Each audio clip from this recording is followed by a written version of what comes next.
Welcome back to गया guidance programme. जैसा कि मैं उपेंद्र कुमार आप लोगों को बायोलॉजी का क्लास शुरू किया था। सबसे पहला चैप्टर जो क्लास 11 में पढ़ना है वो है द लिविंग वर्ल्ड। इसके पहले मैं 2 लेक्चर आप लोग को पढ़ा चुका हूँ। आज लेक्चर 3 है और इसके साथ ही ये चैप्टर का समापन भी हो जाएगा। तो अभी तक हम लोग पढ़ चुके हैं, उस पर थोड़ा सा प्रकाश डालते हैं। अभी तक हम लोग ने पढ़ा था characters of the living things, उसके बाद टैक्सोनॉमिकल हायरार्की के बारे में पढ़ा था, जिसमें कि आप लोग kingdom, phylum, division, class, order, family और जीनस के बारे में आप लोगों ने पढ़ा था। इसके बाद स्टेप बाय स्टेप आगे बढ़ते हैं और यहाँ पर हम लोग टैक्सोनॉमिकल एड्स, आज का जो हमारा टॉपिक है बच्चों वो है टैक्सोनॉमिकल एड्स। यानी आज जो हम लोग चर्चा करेंगे वो आपको टैक्सोनॉमिकल एड्स। गौर से ध्यान दीजिएगा, ये ऐड वाला प्रचार वाला ऐड नहीं है। दूसरी बात, ये एड्स जो वायरल बीमारी होता है वो बीमारी भी नहीं है, ध्यान दीजिएगा। वो होता है कैपिटल से चारों लिखा जाता है बच्चों, AIDS यानी एक्वायर्ड इम्यूनोडेफिशिएंसी सिंड्रोम, लेकिन यहाँ है AIDS। यानी टैक्सोनॉमिकल एड्स का मतलब हुआ बच्चों कि जो हमें जो टैक्सोनॉमी को पढ़ने में जो सहायक सामग्री है, जो हमें सहायता करेगा, उसे ही हम लोग टैक्सोनॉमिकल एड्स के नाम से जानते हैं। तो आज के क्लास में जो हम लोग पढ़ेंगे टैक्सोनॉमिकल एड्स, उसके तहत क्या क्या आएगा। पहला हर्बेरियम आएगा, सेकेंड बोटेनिकल गार्डन आएगा, थर्ड जूलॉजिकल पार्क आएगा, फोर्थ आपका म्यूजियम आएगा और फिफ्थ में आपका की आएगा। ठीक है, तो 1 बाय 1 हम लोग इसको डिस्कस करते हैं।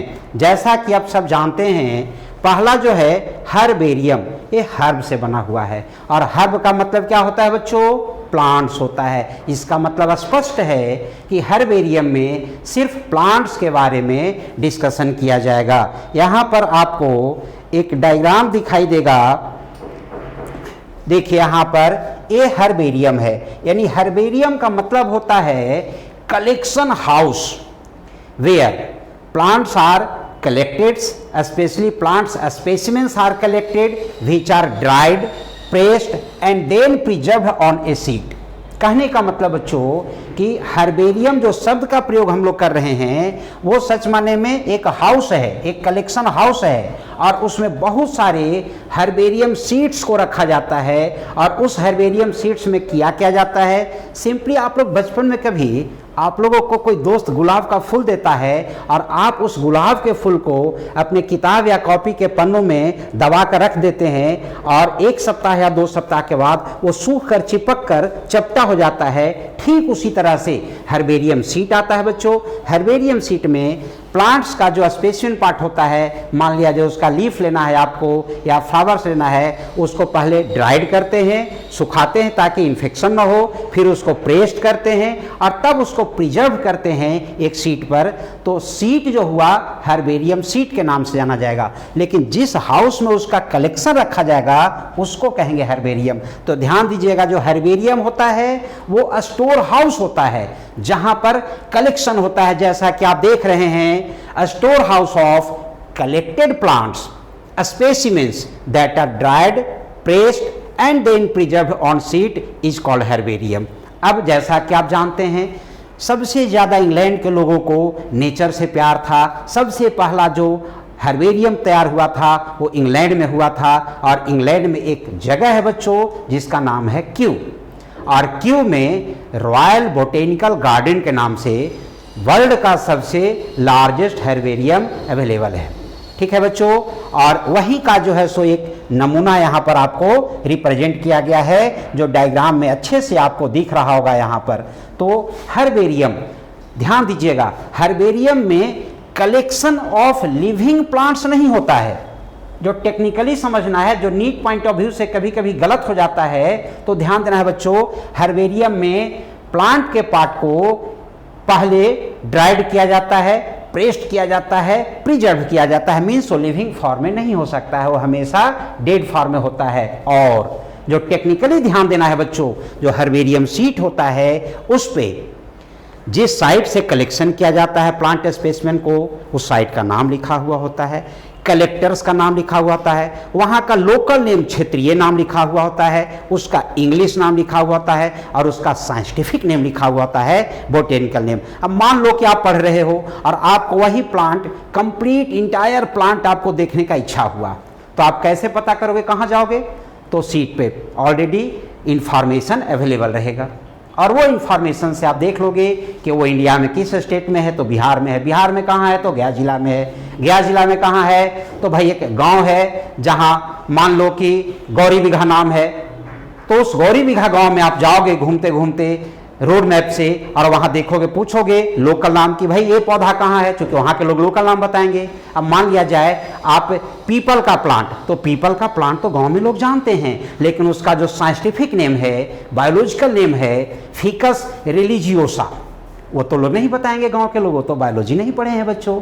या मान लिया जाए बरगद का पौधा, तो आपको बरगद का प्लांट के नाम से ढूंढना होगा वहाँ, न कि आपको वहाँ पर फिकस बेंगालेंसिस के नाम से मिलेगा, क्योंकि ये तो आप जानते हैं ना, हम जानते हैं ना जो बायोलॉजी पढ़ते हैं कि बरगद का पौधा का नाम फिकस बेंगालेंसिस होता है, लेकिन गांव के लोग तो उसे बरगद कहेंगे और नहीं तो बर कहेंगे, ठीक है ना कि बर बाबू समझ जाना है बच्चों, ठीक है।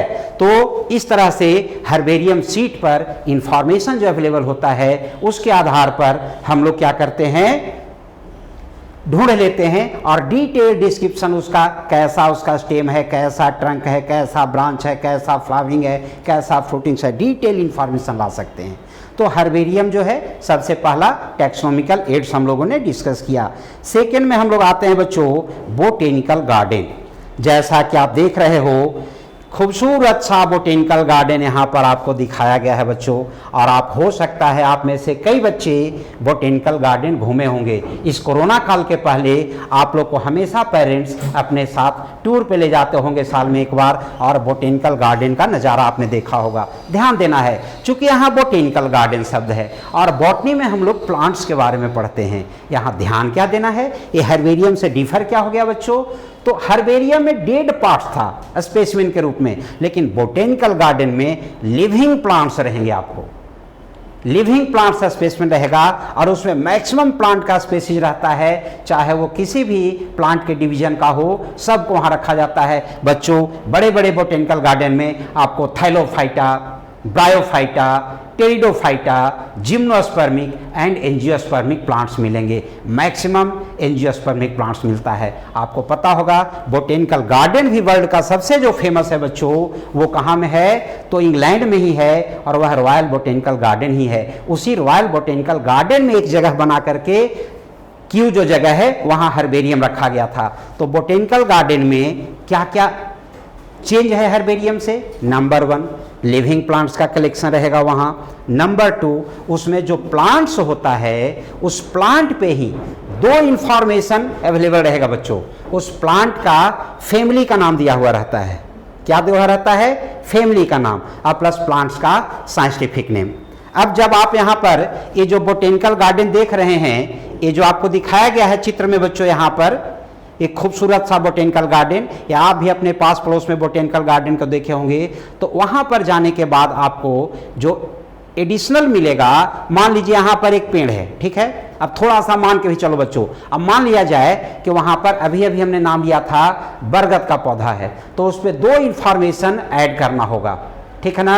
वो इंफॉर्मेशन क्या ऐड करना होगा, तो एक तो फैमिली का नाम देना होगा और दूसरा जो है सो बच्चों आपको उसका साइंटिफिक नेम देना होगा। जैसे बरगद का पौधा है तो उसका अभी अभी बताए कि साइंटिफिक नेम उसका क्या होता है, तो फिकस बेंगालेंसिस इंडियन जो बनियान ट्री है, क्योंकि फेमस बोटेनिकल गार्डन जो कोलकाता में है बच्चों, हावड़ा में, वहाँ एक बरगद का पेड़ है और आपको जानकर ताज्जुब होगा कि उस बरगद के पेड़ का जो ओरिजिनल, जो स्टार्टिंग से जो मेन मोटा वाला ट्रंक था उसको कट कर दिया गया है, काट के हटा दिया गया है, और उसके ब्रांच से ऊपर से स्टेम से बहुत मोटा मोटा फिर से प्रॉप रूट नीचे आया है, और वो प्रॉप रूट इतना मोटा है और हजारों की संख्या में है कि we are not able to differentiate which one is the original root and which one is the prop root. तो उस बनियान ट्री पर उसका नाम लिखा हुआ रहेगा फिकस बेंगालेंसिस, और मोरेसी करके उसका फैमिली होता है तो फैमिली का नाम भी ऐड रहता है। तो ध्यान दीजिए, हर्बेरियम में डेड प्लांट का था, लेकिन सिर्फ प्लांट का था, क्योंकि हर्ब से हर्बेरियम बना है, और हर्ब्स का मतलब होता है छोटा छोटा पौधा, ग्रास ग्रुप का जो आता है। उसी तरह से बोटेनिकल गार्डन बॉटनी टर्म से बना है, बॉटनी में प्लांट्स आता है। अब आप कहेंगे कि सर पेड़ पौधे के ऊपर एनिमल्स नहीं रहेंगे क्या, चिड़ियां चहचहाते हुए नहीं रहेंगे क्या? बिल्कुल रहेंगे बच्चों, लेकिन हम लोग को कंसीडर किसे करना है? क्योंकि बोटेनिकल गार्डन टर्म का प्रयोग किया गया है, इसलिए हमको यहाँ पे प्लांट के कलेक्शन के बारे में जानकारी लेना है। अब हम लोग आगे बढ़ते हैं बच्चों, जूलॉजिकल पार्क। शायद ही कोई बच्चे होंगे जो बिहार के रहने वाले बच्चे पटना का संजय गांधी जैविक उद्यान नहीं देखे होंगे, यानी जू। बोलचाल की भाषा में हम लोग क्या बोलते हैं? चिड़ियाघर। अब देखिए टेक्निकली जो है सो ध्यान देना है बच्चों कि चिड़ियाघर में सिर्फ चिड़िया नहीं रहेगा, बर्ड्स नहीं रहेगा, वहाँ मैक्सिमम एनिमल्स रहते हैं। मैक्सिमम एनिमल बायोडाइवर्सिटी रिप्रेजेंट किया जाता है। जैसे यहाँ चित्र में आपको दिख रहा होगा, आपको जिराफ भी है, आपको एलिफेंट भी है, लायंस भी है, और आप गए होगे, विजिट किए होगे बच्चों। इससे ज़्यादा तो आपको समझ में आया होगा, क्योंकि आप खुद से जब विजिट करते हो किसी जूलॉजिकल पार्क में, तो वहाँ जो एनिमल्स का जो कलेक्शंस होता है उसे देख करके बच्चे बहुत खुश होते हैं, मस्ती भी करते हैं। हालांकि हम समझ रहे हैं कोरोना काल में सब काम ठप हो गया है, आपका घूमना फिरना भी ठप हो गया है, फिर भी चलिए उस दुनिया में हम लोग आ जाते हैं। तो ये जो जूलॉजिकल पार्क है, जैसा कि नाम से क्लियर है, यहाँ पर आप देख रहे हैं कि वैसा प्लेस जहाँ पर वाइल्ड एनिमल और ख़ास करके वैसे एनिमल्स जो थ्रेटेंड हैं, थ्रेटेंड कहने का मतलब होता है जो विलुप्तावस्था के कगार पे पहुँचने लगे हैं, तो उसको भी वहाँ रखा जाता है। उसके लिए ब्रीडिंग का प्लेस प्रोवाइड किया जाता है बच्चों, जहाँ पर वो आपस में प्रजनन कर सके, अपनी जनसंख्या को बढ़ा सके, जिसे हम लोग तो देखे ही हैं, हमारे बच्चे भी देख सकें, बच्चे के बच्चे भी देख सकें। कहने का मतलब सिर्फ हम ही लोग को इस दुनिया में जीने का अधिकार नहीं है, और सिर्फ हम ही लोग को नेचुरल रिसोर्सेज के साथ रहने का अधिकार नहीं है, हमारे अगले पीढ़ी को भी है। तो अगला पीढ़ी को भी दिखाई दे, इसीलिए हम लोग प्रिजर्व करके रखते हैं। प्लस जो है सो यहाँ प्रिजर्वेशन नहीं होता है, यहाँ कलेक्शन होता है लिविंग फॉर्म में। जो वाइल्ड एनिमल्स होते हैं और जो थ्रेटेंड एनिमल्स होते हैं, उन सब को वहाँ पर प्रोटेक्शन दिया जाता है under human care. Under human care कहने का मतलब, मान लिया जाए टाइगर है, लायन है, तो उसे कोई शिकार नहीं कर सकता, उसे कोई मार नहीं सकता है। सेकेंड, उसे भोजन का व्यवस्था करना होगा। जैसा कि आप सब जानते हैं, पढ़ाए थे आपको, लायन कार्निवोरा ऑर्डर में आता है और उसको फ्लेश देना पड़ता है दूसरे एनिमल का। तो आप गए होंगे घूमने, तो कभी कभी मैं खुद देखा हूँ, तो वहाँ पे फ्लेश ऑफ एनिमल्स, बकरी वगैरह का फ्लेश दिया जाता है। ये जो है सो पढ़ने में बहुत ही हेल्पफुल होता है। साथ साथ ये भी पता चलता है बच्चों कि उसका फूड हैबिट क्या है, मतलब वो शाकाहारी है कि सर्वाहारी है कि मांसाहारी है, मीन्स हर्बीवोर्स है कि ओमनीवोर्स है कि कार्निवोर्स है। तो इस तरह से इसमें ये भी पता चलता है। अब आ जाते हैं हम लोग म्यूजियम में। म्यूजियम बड़े स्तर पर भी होता है बच्चों, और म्यूजियम छोटे स्तर पर भी होता है। आप कोलकाता गए होंगे बच्चों, कोलकाता बायोलॉजी के बच्चों को घूमने का जगह है, क्योंकि रॉयल बोटेनिकल गार्डन भी है। अब उसका नाम इंडियन बोटेनिकल गार्डन रख दिया गया है, क्योंकि queen Victoria of royal family के द्वारा इस्टेब्लिश किया गया था पहले, तो पुराना नाम है रॉयल बोटेनिकल गार्डन, लेकिन अब उसका नया नाम इंडियन बोटेनिकल गार्डन के नाम से भी रखा गया है। ठीक है बच्चों, तो आप यदि कोलकाता जाते हैं तो आपको वहां बड़ा सा म्यूजियम है, और उस म्यूजियम में डायनासोर का स्केलेटन रखा हुआ है। हालांकि आपको जानकर ताज्जुब होगा कि कई जो स्पेसिमेन होता है वो ओरिजिनल नहीं होता है बच्चों, वो फेक होता है, बट देखने में आपको लगेगा कि वो 100% ट्रू है, ओरिजिनल है। आपको मैं छोटा छोटा म्यूजियम का एग्जांपल देता हूँ। आप जिस स्कूल से पढ़े हो, आप जिस कॉलेज में पढ़ रहे हो, आप प्राइवेट स्कूल में पढ़ रहे हो या गवर्नमेंट स्कूल में पढ़ रहे हो, हर जगह स्कूल में, मीन्स एजुकेशनल इंस्टीट्यूशन में म्यूजियम अवेलेबल होता है और वहाँ रखा जाता है। मैं खुद आप लोगों के लिए एक म्यूजियम का कलेक्शन लाया हूँ जो आप लोगों को दिखाऊंगा। रियली में समझ लेना है। पहले तो म्यूजियम जो होता है बच्चों, वहाँ प्लांट और एनिमल दोनों का कलेक्शन रखा जाता है, लेकिन डेड फॉर्म में रखा जाता है, लिविंग फॉर्म में नहीं होता है। नंबर 1, यानी म्यूजियम में अब फिर से रीबैक कर देते हैं 30 सेकंड के लिए। हर्बेरियम में सिर्फ प्लांट्स के पार्ट्स को डेड फॉर्म में प्रिजर्व किया जाता है हर्बेरियम सीट पर। बोटेनिकल गार्डन में लिविंग प्लांट्स का कलेक्शन रखा जाता है एक बहुत बड़े गार्डन में। उसी तरह से जूलॉजिकल पार्क में बहुत सारे एनिमल्स को रखा जाता है लिविंग फॉर्म में, और म्यूजियम में डेड फॉर्म में, मरे हुए अवस्था में, और प्लांट्स और एनिमल्स दोनों को रखा जाता है।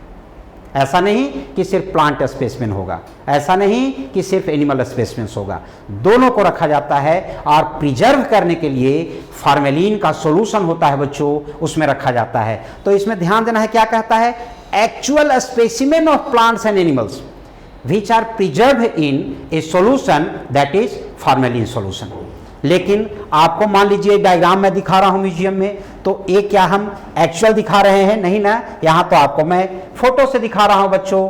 ये जो आप देख रहे हैं ये फोटो से देख रहे हैं, ये रियल तो है नहीं। लेकिन म्यूजियम के बारे में कहता क्या है, जहां आप जाएंगे जहां का ये फोटो है वहां तो ये ओरिजिनल फॉर्म में अवेलेबल है ही, हालांकि कुछ कुछ फेक मीन्स आर्टिफिशियल स्केलेटन बना के भी रखा गया है। ठीक है बच्चों, मैं आप लोग के लिए खुद से एक कलेक्शन लाया हूं।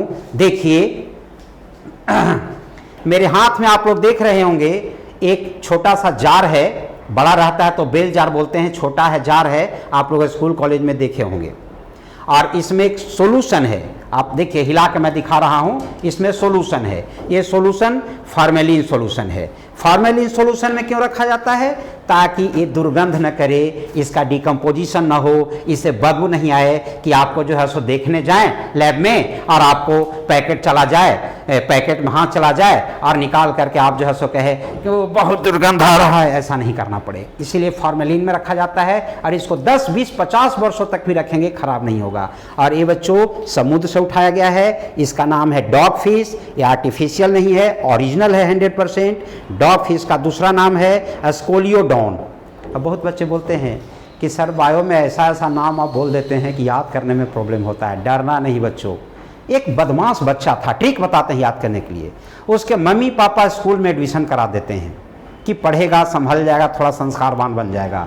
लेकिन वह स्कूल में भी जाने के बाद कैसा बिहेव करता था? डॉन की तरह बिहेव करता था। इसका नाम क्या है? स्कोलियोडॉन, यानी स्कूलियों में जाके वो डॉन की तरह बिहेव करने लगा। तो आपको नाम याद हो गया इस फिश का। एक कार्टिलेजनस फिश है जिसका नाम क्या है? स्कोलियोडॉन। फिर से मैं बोल रहा हूं स्कोलियोडॉन, यानी स्कूल का डॉन से आपको लिंक मिला और आप इसका नाम याद कर लिए। डॉग फिश क्यों कहा गया है इसे? तो क्योंकि इसका सेंस ऑफ स्मेल वर्ल्ड में नंबर 1 है बच्चों, याद रखिएगा, डॉग का। और सेकंड नंबर पे एक कार्टिलेजनस फिश है जो समुद्र में पाया जाता है, एक छोटा सा बच्चा है बच्चों, तो इसका sense of smell second position पे है पूरे वर्ल्ड में, जिसको डॉग फिश। तो ये एक्चुअल म्यूजियम मटेरियल है जिसको मैं अपने विद्यालय से उठा के लाया हूं आप लोगों को दिखाने के लिए। ठीक है बच्चों, तो ये समझ गए होंगे। तो एक्चुअल कलेक्शन प्लांट और एनिमल का होता है, उसे हम लोग म्यूजियम का नाम देते हैं। छोटे स्तर पर स्कूल में, कॉलेज में या एजुकेशनल इंस्टीट्यूट में रखा जाता है, और बड़े स्तर पर आपको कोलकाता जैसे जाएंगे तो वहाँ म्यूजियम है और वहाँ आप बहुत ही खूबसूरत नज़ारा देखेंगे। समय लेकर के जाना बच्चों, 3-4 घंटा के लिए, चूँकि मैं वहाँ घूमा हूँ इसीलिए बता रहा हूँ। और लास्ट में आ जाते हैं बच्चों हम लोग की पर। ये की का मतलब तो वही होता है जो आप लोग चाबी का इस्तेमाल करते हो। आप लोग कभी ध्यान दिए होंगे कि कभी कभी गौर से बच्चों, मान लिया जाए, देखो हमारे हाथ में एक चाबी का गुच्छा है, इसमें 2 चाबी है। अब ये जो है बाइक के डिक्की का चाबी है और ये जो है सो बाइक स्टार्ट करने वाला है। गलती से मैं इसको स्टार्ट करने वाले पॉइंट पे लगा दूं तो फिट होगा क्या? नहीं होगा। अब जब ये नहीं होगा तो इसको रिजेक्ट कर देंगे। अब बचा मात्र एक चाबी, इसका मतलब 100% श्योर है कि इसी से खुलेगा। उसी तरह से की के बारे में समझा देता हूं। ये वैज्ञानिक का नाम आपको हम पहले क्लास से ही बता रहे हैं। इनका नाम क्या है? जॉन रे। और बहुत बच्चों को याद करने का ट्रिक भी मैं बता चुका हूं। एक बार फिर से मैं बोल रहा हूं, आप जब पढ़ रहे हो या कोई काम कर रहे हो, आपको कोई आके डिस्टर्ब करता है तो आप क्या बोलते हैं गुस्सा में आके? जॉन रे। देखिए जॉन रे। और एक ट्रिक और मैंने बताया था, वो क्या था बच्चों? मम्मी अपने बच्चे को प्यार से क्या कहती है? तू मेरा जान है रे। कल फ्रेंडशिप डे था बच्चों, 1 अगस्त को बहुत सारे फ्रेंड्स एक दूसरे को क्या कहते, तू मेरा जॉन है रे। तो आप अपने दिनचर्या की बातों को पढ़ाई में ले आइए और इनका नाम याद रखिए। इनका नाम क्या है, जॉन रे। उन्होंने ही की तैयार किया था, यानी कुंजी तैयार किया था, जो टैक्सोनॉमिकल एड्स के रूप में है। टैक्सोनॉमी यानी वर्गीकी को पढ़ने में जो सहायक सामग्री है उसमें आता है बच्चों। इसमें ध्यान देना है की में 2 स्टेटमेंट होता है, 2 स्टेटमेंट होता है। इसको मैं 2-4 मिनट के बाद बोर्ड पे भी समझाऊंगा आपको। तो 2 स्टेटमेंट जो होता है, तो pair of a statement that is called couplet, जो कि कपल का मतलब पेयर होता है बच्चों, आप लोग जानते हैं। तो ये pair of a statements is called couplets. तो की जो है एक पेयर ऑफ अ स्टेटमेंट होता है और एक स्टेटमेंट को एक्सेप्ट करना होता है और एक स्टेटमेंट को रिजेक्ट करना होता है। तो जो एक्सेप्ट करेंगे उसको लेकर के आगे बढ़ेंगे फिर, और एक जो रिजेक्ट करेंगे उसे आप छोड़ देंगे, ठीक है।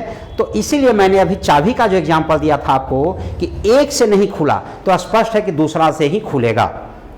उसी तरह से यहाँ पर की में 2 स्टेटमेंट होता है, अल्टरनेटिव स्टेटमेंट जिसको कपलेट कहते हैं, और उसमें से 2 में से जो सिंगल होगा बच्चों वो क्या कहलाएगा, लीड कहलाएगा। उसमें से एक लीड को हम लोग सेलेक्ट करते हैं और दूसरे लीड को हम लोग रिजेक्ट कर देते हैं। आप यहाँ देख रहे होंगे की के बारे में फर्स्ट पॉइंट तो हो गया कि जॉन रे साहब ने दिए हैं, उनका थोड़ा सा आप स्मरण कर लीजिए, फेशियल एक्सप्रेशन पहचान लीजिए बच्चों, बड़े महान वैज्ञानिक थे तो जानना चाहिए, है ना। और ये जो है सो पेयर ऑफ कंट्रास्टिंग कैरेक्टर्स पे डिपेंड होता है, जिसको कपल से बना है, कपलेट कहलाता है।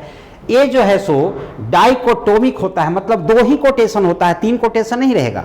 अभी अभी बताया, जिसमें से एक को आप सेलेक्ट करेंगे और एक को आप रिजेक्ट कर देंगे, तो 2 कोटेशन का बना होता है, इसलिए डाइकोटोमिक टेबल कहते हैं। और इसमें ईच स्टेटमेंट यानी each quotation of A couplet, उसको हम लोग लीड कहते हैं। अब सेपरेट लीड, ध्यान देना है यहाँ पे बच्चों, सेपरेट लीड का इस्तेमाल किया जाता है आपको अलग अलग टैक्सॉन को आइडेंटिफाई करने के लिए। कहने का मतलब, आपको हम 7 टैक्सॉन पढ़ाए थे बच्चों। किंगडम, किंगडम के लिए अलग की का इस्तेमाल होगा। Phylum oblique division, phylum animal में और डिवीजन प्लांट में, उसके लिए अलग की का इस्तेमाल होगा, है ना। क्लास के लिए अलग होगा, ऑर्डर के लिए अलग होगा, फैमिली के लिए अलग होगा, जीनस के लिए अलग होगा, स्पेसीज के लिए अलग होगा। कहने का मतलब कि ईच टैक्सोनॉमिकल कैटेगरी, जिसको कि टैक्सॉन कहते हो, उसके लिए अलग अलग की का इस्तेमाल होता है। यानी कहने का मतलब अब आते हैं आगे, छोटा छोटा जो बहुत ही सिंपल में है बच्चों, मोनोग्राफ। जैसा कि आप जानते होंगे, मोनो का मतलब 1 होता है, तो ये सिर्फ इंफॉर्मेशन देगा एनी 1 टैक्सॉन के बारे में, लेकिन बहुत डिटेल देगा। यानी एक मोटा सा बुक रहेगा और उस बुक में किसी एक टैक्सॉन के बारे में, मान लो कि हमारा किंगडम क्या है, एनिमेलिया, तो एनिमेलिया किंगडम में क्या क्या कैरेक्टरिस्टिक्स होने चाहिए, उसका डिटेल इंफॉर्मेशन अवेलेबल रहेगा, तब उसको कहेंगे हम लोग मोनोग्राफ। यानी information available regarding any 1 taxon is called monograph. तो एक ही लाइन में इसको जानना है। उसके बाद आ जाइए मैनुअल। मैनुअल क्या होता है, वो भी एक बुक है बच्चों, और उस मैनुअल में इंफॉर्मेशंस रहता है, ताकि आप किसी एरिया में घूमने जाते हो, मान लो सपोज दैट आप जम्मू कश्मीर घूमने जाते हो और वहाँ भी जूलॉजिकल पार्क है, उस जूलॉजिकल पार्क में जाते हो और कुछ नया नया प्लांट और एनिमल का स्पेसीज है, न जिसका नाम जानते हो न आइडेंटिफिकेशन जानते हो, तो वहाँ काउंटर पर एक बुक मिलेगा, उसी को हम लोग मैनुअल्स के नाम से जानते हैं। आप लोग कभी कभी जाते होंगे होटल में, बड़े बड़े होटल में खाने, तो वहाँ भी मैनुअल्स या कैटालॉग रखा हुआ मिलता होगा आपको बच्चों। तो उस मैनुअल से आप आइडेंटिफाई करते हैं कि क्या आपको खाना है क्या नहीं खाना है। वहाँ नहीं जाना है, जी लपलपाए रहा ना जाए, नहीं ध्यान देना है यहाँ बच्चों, अभी होटल में नहीं जाना है, कोरोना काल है, इसीलिए तो हम लोग ऑनलाइन पढ़ा रहे हैं आप लोग को। तो यहाँ देखिए मैनुअल्स में क्या होता है, तो किसी भी पार्टिकुलर एरिया में जितने भी प्लांट्स और जितने भी एनिमल्स होते हैं उनको पहचानने का उसमें एक डायग्राम दिया हुआ रहेगा, उसके पीछे नाम लिखा हुआ रहेगा, ठीक है, और कुछ इंपॉर्टेंट कैरेक्टर्स लिखा हुआ रहेगा। आप जैसे ही वहाँ जाएंगे तो अपना मैनुअल्स देखेंगे, अच्छा इसका नाम टाइगर है, ओ आप बाघ हैं, चलिए आगे बढ़ेंगे, आपका नाम पैंथेरा लियो है, आपका नाम पैंथेरा टिग्रिस है, कहने का मतलब टाइगर का पैंथेरा टिग्रिस होता है, लायन का पैंथेरा लियो होता है। तो आप उसका कुछ कुछ इंपॉर्टेंट पॉइंट, अच्छा आप कार्निवोरा हैं, आप मांस खाते हैं, तो आप देखेंगे भी और बुकलेट से पढ़ेंगे भी। क्योंकि जैसा कि कहा जाता है बच्चों कि आई हियर आई फॉरगेट, मैं सुनता हूं, मैं भूलता हूं। आई सी, आई रिमेंबर, मैं देखता हूं, मुझे याद होता है। And I do, I understand, जब मैं बार बार उसे दोहराता हूं तो हमें अच्छे से समझ में आ जाता है। तो उसी तरह से ये सब टैक्सोनॉमिकल एड्स जो हैं आप देखेंगे, आप मैनुअल में देखेंगे,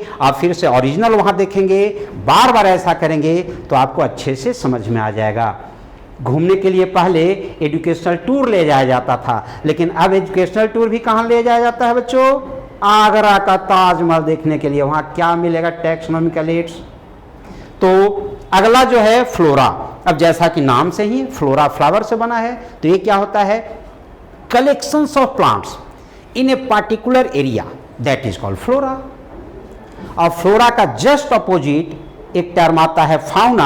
आपके एनसीईआरटी में नहीं दे रखा है, फिर भी जान लीजिए, फ्लोरा से जस्ट अपोजिट फाउना। यहाँ मैं फ्लोरा और फाउना को दिखाने के लिए 2-in-1 डायग्राम बनाए हैं बच्चों। देखिए यहाँ पर जो है एक collections of animals in a particular area, particular geographical area, that is called fauna. तो यहाँ एक बर्ड्स का कलेक्शन सिर्फ है, बहुत सारे एनिमल्स वहाँ होते हैं। फिश भी हो सकता है, एम्फीबिया भी हो सकता है, रेप्टाइल्स भी हो सकता है, बर्ड्स भी हो सकता है, मैमल्स भी हो सकता है, कुछ भी हो सकता है।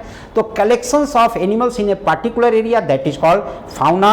And the distribution as well as, है ना, collections of large variety of plants, that is called flora. उसके बाद कैटालॉग। कैटालॉग जो है एक लिस्ट होता है ना, 1 पेज का 2 पेज का बना हुआ, जिसको अभी अभी बताए हैं आप लोग कि होटल में भी जाते होंगे तो साधारण सा एक कैटालॉग थमा दिया जाता है आपको कि आप इसमें से क्या क्या फास्ट फूड लेंगे, क्या फूड लेंगे, क्या नाश्ते का आइटम लेंगे। उसका थोड़ा सा इंफॉर्मेशन रहता है, फोटो बना हुआ रहता है, प्राइस रहता है। तो यहाँ पर प्राइस तो नहीं, उस कैटालॉग में, लिस्ट में जो आप एरिया में देखने गए हैं वहाँ के स्पेसीज के बारे में, चाहे वो प्लांट्स का स्पेसीज हो, चाहे एनिमल का स्पेसीज हो, उसके बारे में ब्रीफ डिस्क्रिप्शन दिया हुआ रहेगा और इसको आपको जो है सो समझने के लिए बताया जाएगा बच्चों। अब लास्ट में हम कुछ जो प्रैक्टिस करेंगे, लेकिन की के बारे में जैसा कि आपको बोला था मैंने, आपको बोर्ड पर लिए चलता हूं बच्चों और थोड़ा सा समझाता हूं आपको बोर्ड के सहारे।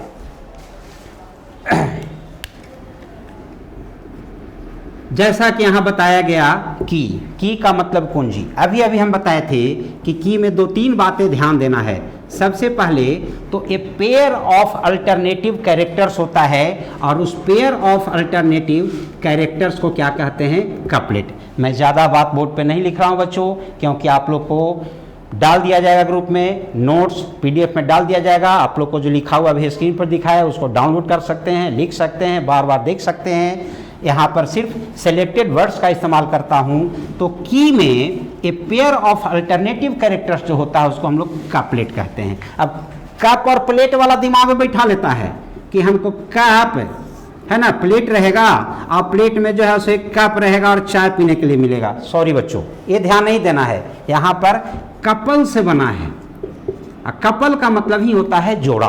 तो यहाँ पर कपल से बना है कपलेट, ठीक है। अब इसमें होता क्या है आपको बेसिकली मैं बताता हूं। जैसे आपको कोई एक ऑर्गेनिज्म मिला, अब ऑर्गेनिज्म के बारे में कुछ नहीं जानते हैं, तो इसमें कपलेट का नंबरिंग दिया जाता है, कपलेट नंबर 1। और मान लिया जाए आपको इसका बॉडी या तो यूनिसेलुलर, यूनि का मतलब एक, सेलुलर का मतलब सेल, एक सेल का बना हुआ होगा, या तो मल्टी सेलुलर। ध्यान दीजिएगा यहाँ बच्चों, अभी अभी बताए थे कि कपलेट में 2 स्टेटमेंट होता है, दोनों में से एक आप सेलेक्ट करेंगे और एक आप रिजेक्ट करेंगे। आप करेंगे नहीं, अपने आप हो जाएगा। जो ऑर्गेनिज्म आपको मिला, मान लीजिए वो यूनिसेलुलर है, तो आप मल्टी सेलुलर को तो रिजेक्ट करेंगे ही ना, चूंकि वह ऑर्गेनिज्म आपको सिंगल मिला है। एक ही ऑर्गेनिज्म यूनिसेलुलर और वही ऑर्गेनिज्म मल्टी सेलुलर कभी हो ही नहीं सकता। तो यूनिसेलुलर है तो आप यूनिसेलुलर को आपने सेलेक्ट कर लिया, मल्टी सेलुलर को रिजेक्ट कर दिया, ठीक है।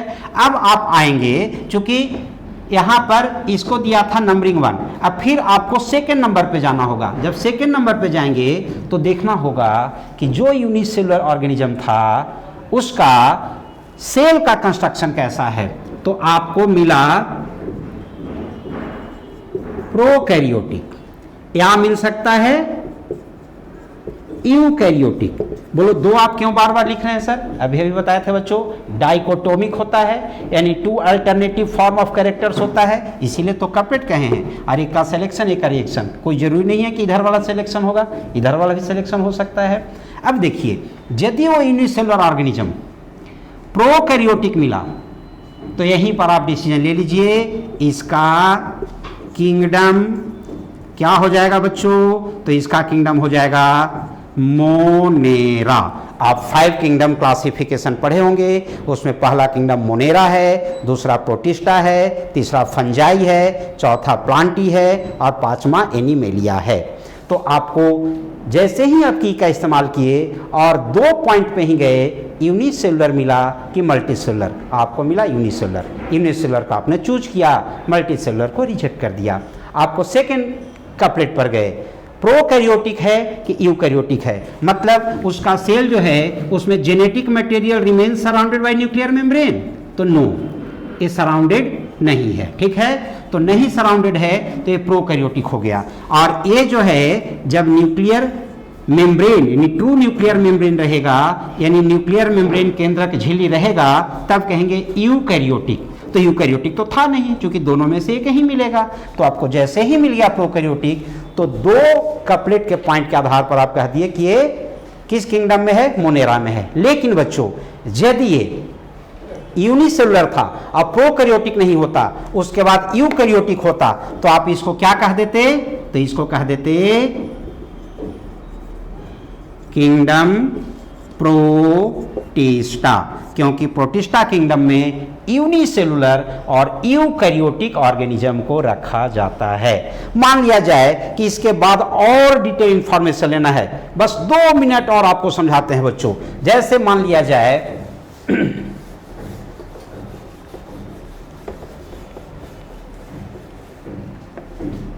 आगे मिल गया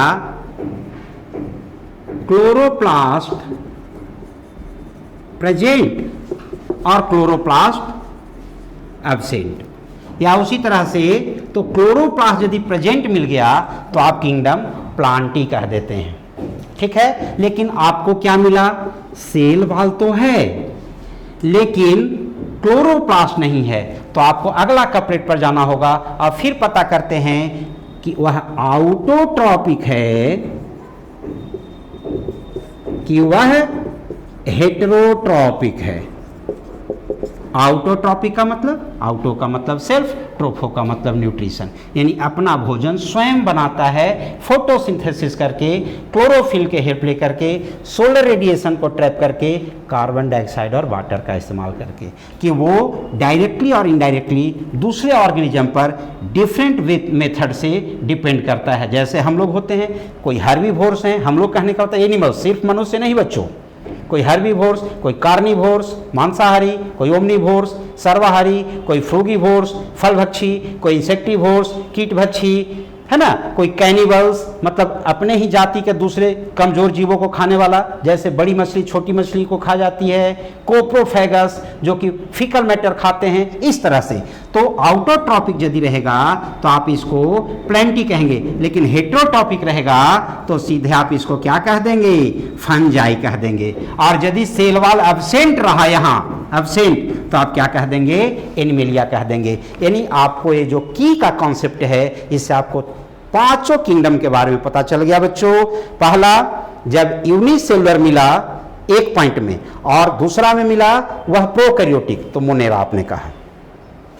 सेकेंड में आइए, जब यूनिसेलुलर मिला और वो यूकैरियोटिक मिला तो आपने उसको प्रोटिस्टा कहा। अब मल्टीसेलुलर मिला लेकिन सेल वॉल प्रेजेंट है बट फोटोसिंथेसिस नहीं करता है, तो आपने फंजाई कहा उसको। सेल वॉल भी है, क्लोरोप्लास्ट भी है, फोटोसिंथेसिस भी करता है, मल्टीसेलुलर भी है, तो आपने प्लांटी कहा।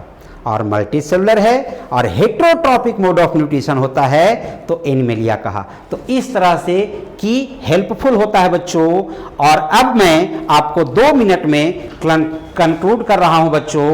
यहाँ पर इस चैप्टर के लास्ट में, जैसा कि पहला क्लास किए थे तो कुछ बच्चे का कमेंट बॉक्स में आया था कि सर प्रैक्टिस के लिए कुछ क्वेश्चन दीजिए, तो यहाँ पर आपको मैं कुछ ऑब्जेक्टिव क्वेश्चन दिया हूँ। तो पहले चूंकि आंसर भी दे रखा है बच्चों, तो इस क्वेश्चंस को आप लोग बनाएंगे, पढ़ाया हुआ में से है, कहीं कोई प्रॉब्लम नहीं है ऑब्जेक्टिव, चूंकि अब मल्टीपल चॉइस क्वेश्चन का जमाना है। नीट पॉइंट ऑफ व्यू से मल्टीपल चॉइस क्वेश्चन, आपके बोर्ड एग्जाम में भी 50% मल्टीपल चॉइस क्वेश्चन आते हैं। तो प्रैक्टिस करेंगे तो बहुत अच्छे से आपका हो जाएगा। और नंबर 2 सब्जेक्टिव भी आता है। तो यहाँ सब्जेक्टिव में मैं आपको क्वेश्चन दे रखा हूं प्रैक्टिस के लिए। Who propose binomial nomenclature, write down the rules of binomial nomenclature. इसको आप point wise point 5 point 6 point में लिखेंगे। सेकेंड दिए हैं आपको what do you mean by taxonomical hierarchy, write down it in ascending order. ध्यान देना है, असेंडिंग ऑर्डर में लिखना है, डिसेंडिंग में नहीं, क्योंकि डिसेंडिंग में भी लिखा जाता है, असेंडिंग में भी। थर्ड दिए हैं describe the 3 defining living characters. Mind it here बच्चों, कैरेक्टर्स अलग समझाए हैं पहले क्लास में और डिफाइनिंग लिविंग कैरेक्टर अलग समझाए हैं, तो ध्यान देके लिखेंगे, इसीलिए मैं थोड़ा सा डिस्कस कर दे रहा हूं। और उसके बाद 4th क्वेश्चन में आप डिस्क्राइब करेंगे फॉलोइंग टर्म्स को with example, species, phylum, herbarium और की को। जैसे कि एग्जाम्पल देता हूं, कोई पूछता है कि आपका जाति क्या है, यानी आपका मतलब हम लोग मनुष्य हैं, तो हम लोग क्या बोलने लगते हैं बच्चों, अलग अलग तरह का जाति सूचक शब्द का प्रयोग करते हैं। लेकिन नहीं, आप बायो के स्टूडेंट के रूप में आप जाति का इस्तेमाल क्या करेंगे, सेपियंस। क्या इस्तेमाल करेंगे बच्चों, सेपियंस। जैसे ही पूछे कि मनुष्य की क्या जाति है, तो आप बोलेंगे सेपियंस, यानी हमारी जाति सेपियंस है। और जब जीनस पूछेगा तब होमो, और जब साइंटिफिक नेम पूछेगा तब होमोसेपियंस।